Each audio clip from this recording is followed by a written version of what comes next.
Let me explain what psychological safety actually is, because it's not what people think. Does your organization have psychological safety? Not whether you think you do, not whether you hope you do. An answer that is based on data because you've actually measured it. Because here's what we experience and what the research tells us. Most organizations haven't. And the ones that have, they discovered things they didn't want to know. So let me explain what psychological safety actually is, because it's not what people think.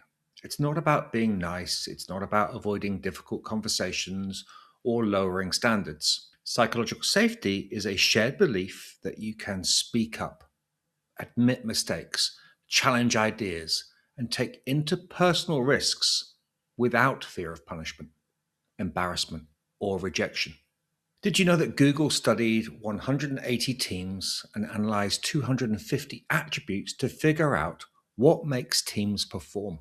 They found five things, but psychological safety wasn't just first on the list, it was the foundation for everything else.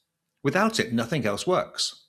So here's where it gets contentious and a little bit uncomfortable. Most organizations assume they have psychological safety. But when you actually measure it, and yes, it is quantifiable with validated tools, here's what you discover.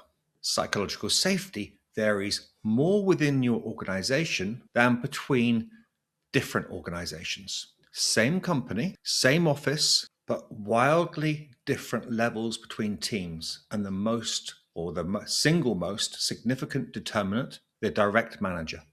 You've got pockets of exceptional safety where people innovate, collaborate, and surface problems early. And you've got toxic zones where people are terrified, often run by managers that are seen as high performers. And here's the really uncomfortable bit. When you measure it, you'll discover that you, as a leader, probably create less psychological safety than you think you do. Research shows 91% of micromanagers don't know that they're micromanaging. Leaders consistently rate themselves higher at creating psychological safety than their teams do. So the question then becomes, what will you do when you find out? Because that's why most organizations don't measure it. It's easier not to know. Now, here's why this really matters. You want to break out of low growth. You want 15, 20, 25% plus growth.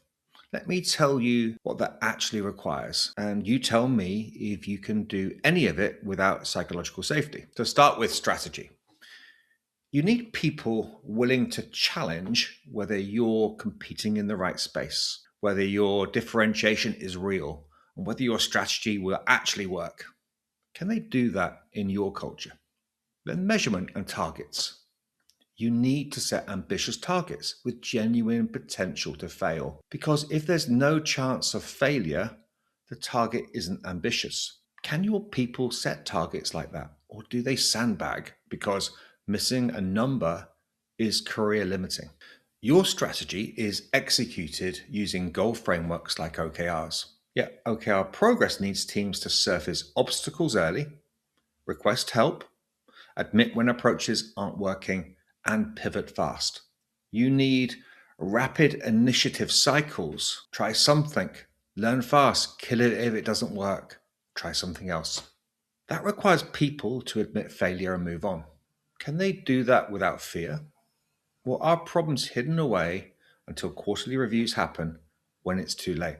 And at the end of the day and at the end of the quarter, you need honest conversations about what's worked and what didn't, without blame, focused on learning. Every single capability required to move from low growth to high growth requires psychological safety, strategy, measurement, execution, experimentation, learning. You can't do any of it effectively in an environment where people are afraid. So before you set ambitious growth targets, before you implement OKRs, before you demand innovation, measure whether you have the psychological safety required to achieve them. Because without it, You're not building a growth engine, you're building on sand.